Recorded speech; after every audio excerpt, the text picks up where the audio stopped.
Saudara, peringatan HUT Kemerdekaan Republik Indonesia merupakan momen yang selalu disambut gembira warga Indonesia, tak terkecuali anak-anak.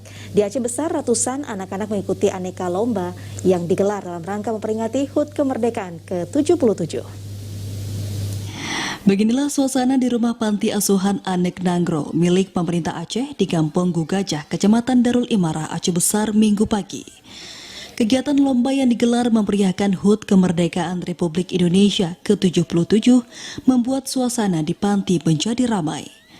Selain lomba balap bola pimpong, sejumlah anak mengikuti lomba estafet bawa air, balap karung, dan lomba makan kerupuk.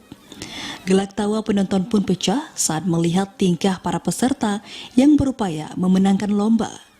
Selain memperingati HUT Kemerdekaan Republik Indonesia yang ke-77, kegiatan lomba juga bentuk rasa syukur atas melandainya kasus COVID-19 di tanah air, khususnya Aceh.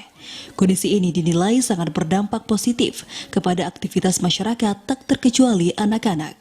Ini merupakan sebuah ungkapan syukur karena kita selesai COVID, di mana kemarin 2 tahun kita tidak melakukan kegiatan apapun, sehingga anak-anak merasa jenuh juga gitu. Dengan adanya ini mereka bergembira, kita menyambut 17-an. Aneka lomba yang digelar sangat menghibur anak-anak yang berada di panti asuhan Anek Nangro maupun dari desa sekitar.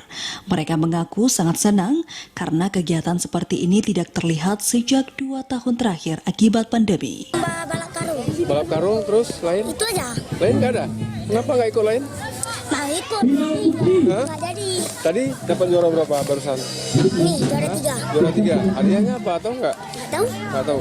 Ini daftarnya siapa yang daftar? Mama.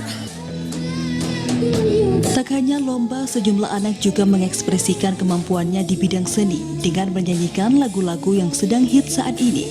Tak hanya kegembiraan, momen ini diharap mampu menanamkan nilai-nilai kecintaan kepada tanah air dengan mengisi kemerdekaan yang telah diraih para pahlawan. Dari Aceh Besar, Arman Kunadi, TVRI melaporkan.